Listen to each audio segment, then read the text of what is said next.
नमस्कार मित्रों, मैं मुकेश श्रीवास्तव एक बार फिर भगवत गीता पे चर्चा के लिए। मित्रों,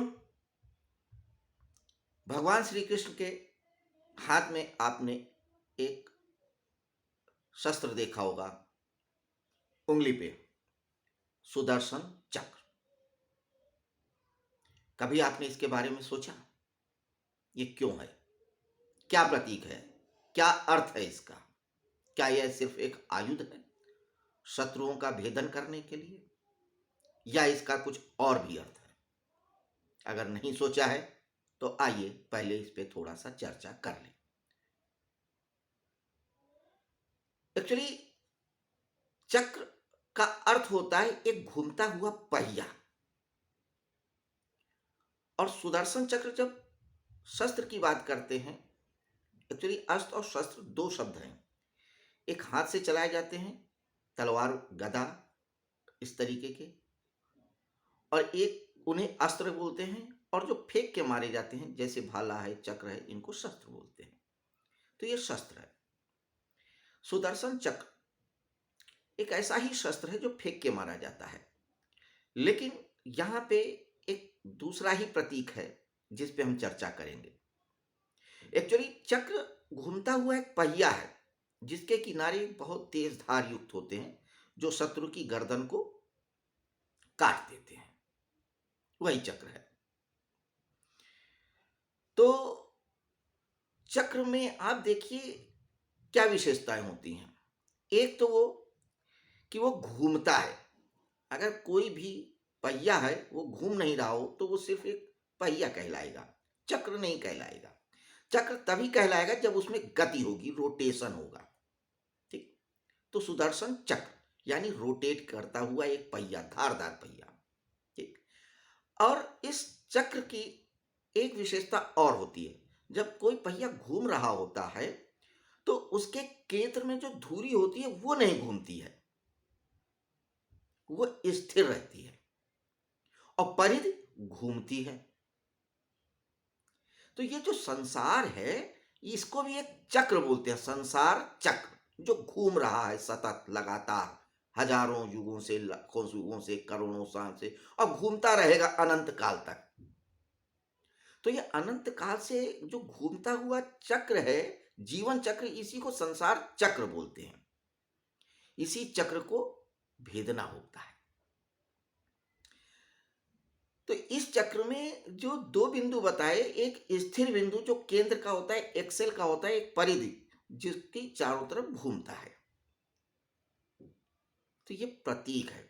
ऐसे ही हमारे अंदर दो बिंदु होते हैं, एक केंद्र बिंदु, एक परिधि का बिंदु। केंद्र का बिंदु स्थिर रहता है और परिधि का बिंदु उसके चारों ओर चक्कर लगाता है। होते दोनों बिंदु हैं। अगर एक भी बिंदु गायब हो जाए तो दूसरा बिंदु नहीं रहेगा, या फिर वो चक्र नहीं रहेगा। चक्र होने की यह शर्त है कि एक बिंदु स्थिर रहे और एक गतिशील रहे। तो हमारा जो जीवन चक्र है इसमें भी दो बिंदु हैं। एक बिंदु है स्थिर और एक बिंदु है गतिशील।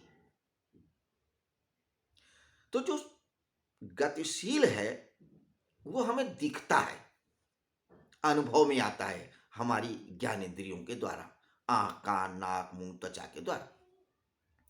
और जो स्थिर बिंदु है वो नहीं दिखता है। तो अर्जुन को भी जो गतिशील बिंदु है वही दिख रहा है, देह दिख रही है, स्थिर बिंदु नहीं दिख रहा है। तो भगवान श्री कृष्ण उस स्थिर बिंदु की भी बात करते हैं, और स्थिर बिंदु मध्य में होता है, केंद्र में। इसीलिए वो मध्य में लेके आए, रचना रची, व्यू रचना की कि अर्जुन स्वयं कहे कि मध्य में लेके चलो। क्योंकि जब आप मध्य में जाओगे तो अपने उस स्थिर बिंदु पे पहुंचोगे, और जब स्थिर बिंदु पे पहुंचोगे तो आप देख सकोगे सामने कि कोई एक और बिंदु है जो कि चक्कर लगा रहा है। आप समझे कि मध्य में लाने का क्या अर्थ है? सिर्फ युद्ध की बात नहीं, किसी भी विषय, कोई भी चिंतन हो, कोई भी समस्या हो, उसके मध्य में जाओ, केंद्र में जाओ, स्थिरता में जाओ, तभी सम्यक रूप से जाओगे। अंपायर को क्यों बीच में रखते हैं, मध्य में रखते हैं? क्योंकि वो वहां से दोनों तरफ के खिलाड़ियों को देख सकता है तटस्थ तरीके से, और जब तटस्थ तरीके से देखेगा तभी उचित निर्णय ले सकेगा, सम्यक निर्णय ले सकेगा, करेक्ट नॉलेज पा सकेगा। ये सूत्र है। तो हमें और आपको मध्य में रहने की या पहुंचने की विधि सीखना होगा, कीमिया सीखना होगा, तरीका सीखना होगा। और जब हम स्थिर हो जाते हैं तो फिर कोई फर्क नहीं पड़ता, कुछ भी आए कुछ भी जाए, सिर्फ दृष्टा भाव से देखते रहेंगे कि यह संसार चक्र है, जीवन एक चक्र है जिसमें सब कुछ घूम रहा है। तो अर्जुन सिर्फ अभी एक ही बिंदु को देख पा रहे हैं, क्योंकि अभी उनकी फिजिकल बॉडी मध्य में आई है, मेंटल और काजल बॉडी नहीं आई है। अभी सिर्फ ये भौतिक शरीर युद्ध के मैदान में मध्य में गया है, मनस और कारण शरीर नहीं गया है, जिसे वो कृष्ण भगवान लेके आएंगे। राइट, एक बात। दूसरी चीज कि हमने पिछली चर्चाओं में कहा था कि दो प्रकार की सत्ताएं हैं, एक परासत्ता और एक अपरासत्ता। अपरासत्ता वो है जो हमें अनुभव में आती, आंख कान नाक कान मुंह त्वचा से, और परासत्ता हुआ जो हमें अनुभव में नहीं आती लेकिन होती जरूर है। तो जो स्थिर बिंदु है वो परासत्ता से ताल्लुक रखता है, और जो गतिशील बिंदु है वो संसार से यानी देह से ताल्लुक रखता है। तो अर्जुन ने जितने भी तर्क दिए थे वो अपरासत्ता से संबंधित दिए थे, देह से संबंधित दिए थे, क्योंकि उन्हें देह ही दिख रही थी। हम सबको भी देह दिखती है, शरीर दिखता है, आत्मा को तो सिर्फ सुना है, पढ़ा है, अनुभव नहीं है, कोई अनुभव नहीं है। तो जिस दिन आत्मा का अनुभव हो जाएगा हम आत्मनिष्ठ हो जाएंगे, योगी हो जाएंगे, उसके पहले नहीं। तो उसी स्थिर बिंदु की बात कर रहे हैं।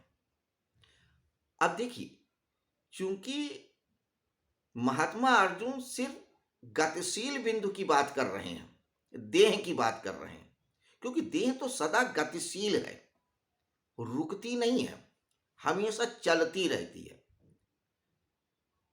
ये कैसे, आप देखिएगा, एक बच्चा है, धीरे धीरे वो युवा होता है, यानी चला, युवा हुआ, फिर युवा से प्रौढ़ हुआ, प्रौढ़ से बूढ़ा हुआ, बूढ़ा से फिर मर गया, यानी वो गति कर रहा है। बच्चा हमेशा बच्चा ही नहीं रहता, युवा हमेशा युवा नहीं रहेगा, बूढ़ा हमेशा बूढ़ा नहीं रहेगा, चल रहा है। तो जीवन गति है, जिस दिन रुक गया उस दिन जीवन खत्म हो गया। तो जब तक गति है तब तक ही जीवन है, गति रुकी जीवन रुका।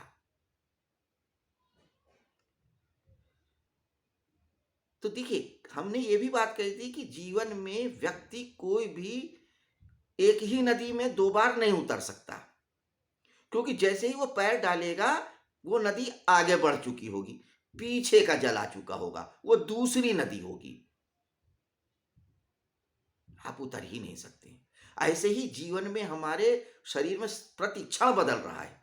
वैज्ञानिक कहते हैं कि हमारे शरीर की जो लाखों करोड़ों कोशिकाएं प्रति सेकंड मर रही हैं, हजारों और हजारों लाखों पैदा हो रही हैं।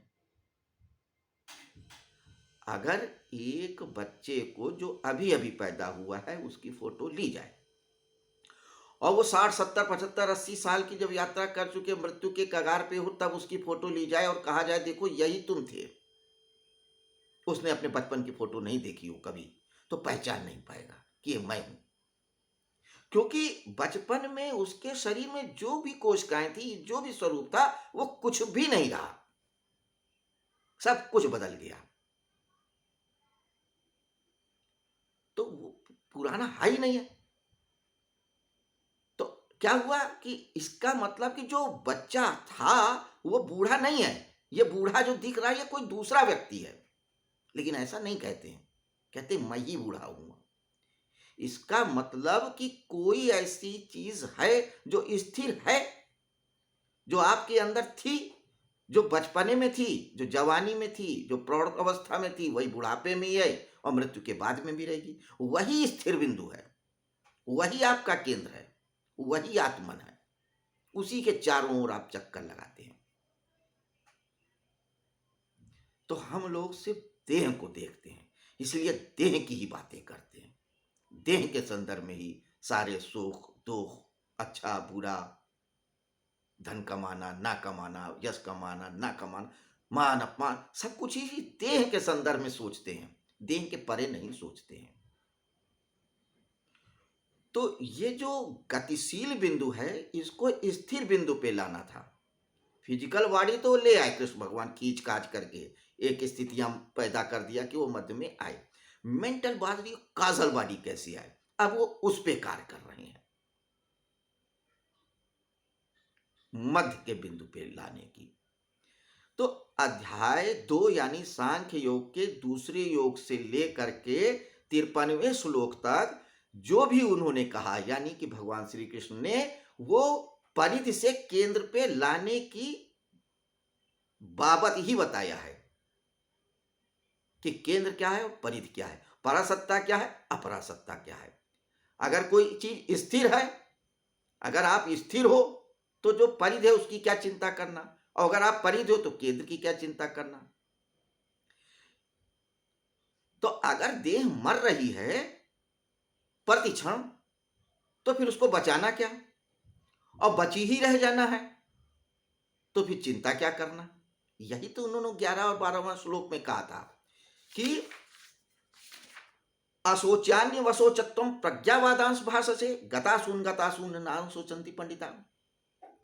तो जो गया उसकी क्यों चिंता कर रहे हो, और जो नहीं गया क्यों चिंता कर रहे हो। देह की बात, देह अगर खत्म ही होना तो क्या चिंता करना, नहीं खत्म होना तो क्या चिंता करना। फिर उन्हें यही बात कही, देखो वहां पे तो परिधि की बात कही, अब यहाँ केंद्र की। ना तो हम जातु नासम ना तुम नेमे जनाधिपा ना च न भविष्यामा सर्वे वै मता परम। कि कोई काल ऐसा नहीं था अनंत काल से जब तुम नहीं थे, मैं नहीं था, ये राजा लोग नहीं थे, तब भी थे, आज भी हों, आगे भी रहेंगे।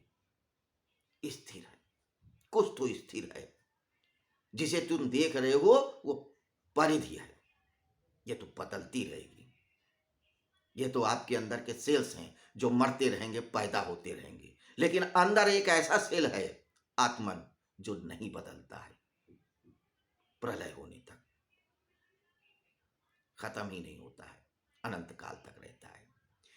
तो इसलिए उसकी चिंता करो, उसकी बात करो, जो स्थिर तत्व है, उसे खत्म ही नहीं होना है। इसी में आगे और समझाते हुए कहते हैं, यानी कि 13वां और 14वां श्लोक, जिसको आज हम देखते हैं। क्या कहते हैं 13वें श्लोक में, देहिनो अस्मिन् यथा देहे कौमारम यौनम जरा तथा देहांतर प्राप्ति धीरस्तत्र न मुह्यति।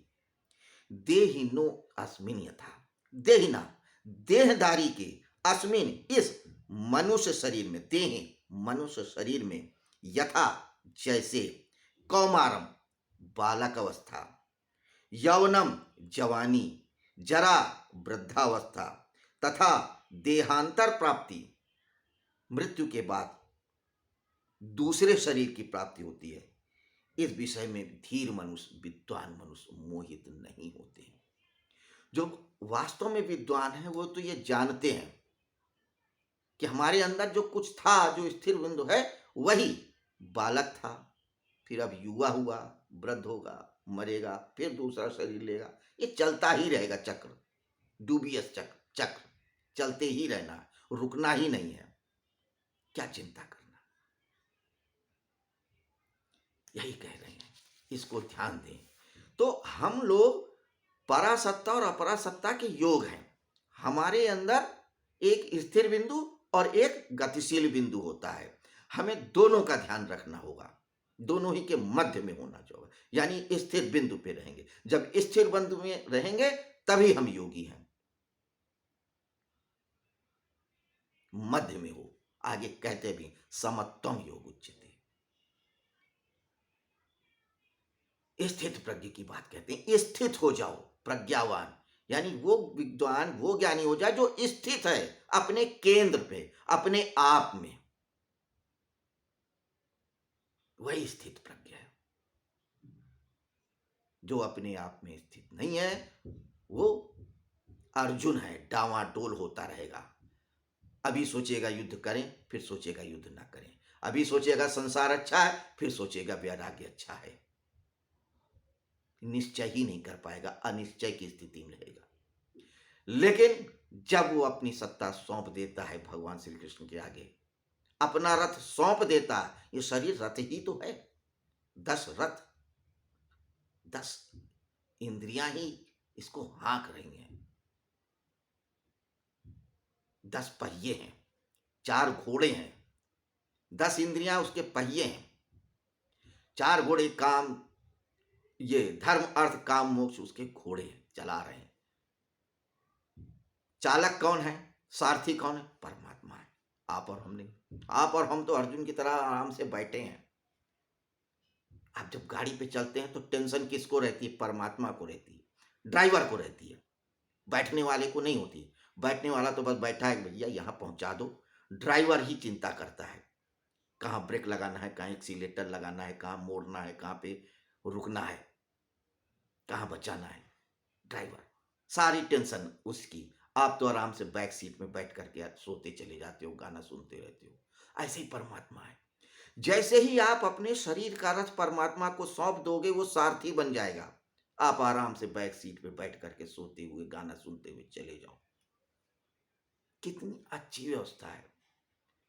लेकिन हम ये नहीं कर पाते। कहते नहीं, हम ही चलाएंगे रथ, हम ही बैठेंगे भी, हम ही चलाएंगे भी। तो आप ही रथ हो, आप ही पहिया हो, आप ही चालक करो भाई, होते रहो परेशान। तो यहां पे ये प्रतीक है, इतना खूबसूरत प्रतीक। एंजॉय करिए, चर्चा लीजिए, महसूस करिए, छोड़ दीजिए अपने जीवन के रथ को उस परमात्मा पे। लेकिन नहीं होता है। फिलहाल वो यही कह रहे हैं महात्मा अर्जुन से भगवान श्री कृष्ण कि देहिनो अस्मिन यथा देहे कौमारम यौवन जरा तथा देहांत प्राप्ति धीरस्तत् न मुह्यति। तो जो धीर पुरुष हैं, ज्ञानी पुरुष हैं, इससे मोहित नहीं होते हैं, क्योंकि ये तो शरीर मरण धर्मा ही है। उसकी चिंता करो ना जो मरण धर्मा नहीं है। आगे क्या कहते हैं 14वें श्लोक में, मात्रा स्पर्शास्तु कौन्तेय शीतोष्ण सुख दुखता आगमा पाइनो अनित्यानित्या छस भारत। मात्रा स्पर्शास्तु, मात्रा क्वांटिटी, यहां पे नापतौल से, तो जो हम अनुभव करते हैं इसकी बात कर रहे हैं। सुख दुख, अच्छा बुरा, पाप पुण्य, ठंडी गर्मी, शीत बरसात। तो शीतोष्ण सुख दुखदा, दुखदा, शीतोष्ण, शीत माने ठंड, उष्ण माने गर्मी, सुख दुख दा, सुख और दुख, चाहे गर्मी आए, चाहे जाड़ा आए, चाहे सुख आए, चाहे दुख आए, आगमा पाइनो अनित्या छसो भारत। जो अनित्य है, हे भरत वंशोद्भव अर्जुन, उसको तुम सहन करो।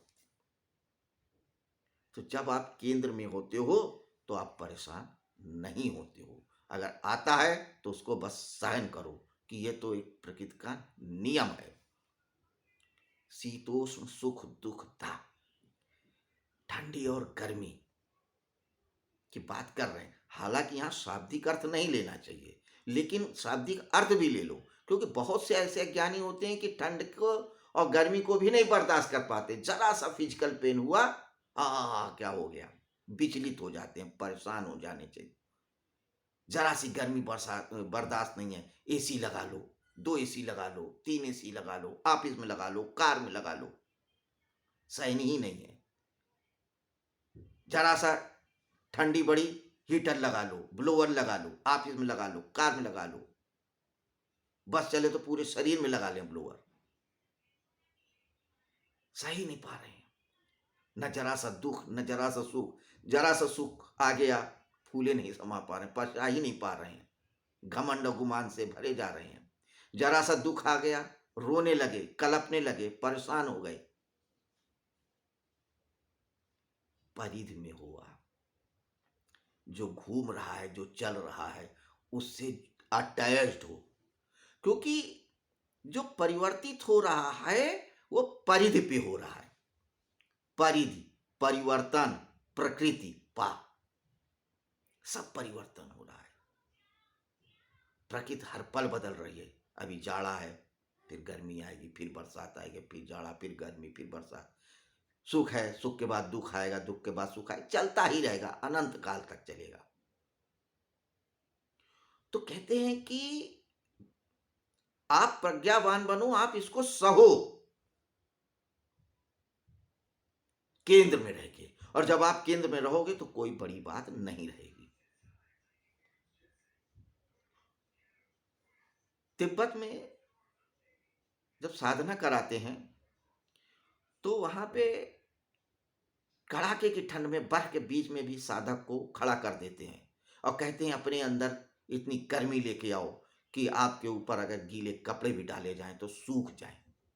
जितनी चादर, जितने कपड़े जो साधक सुखा देता है, वो साधक उतना ही परिपक्व माना जाता है।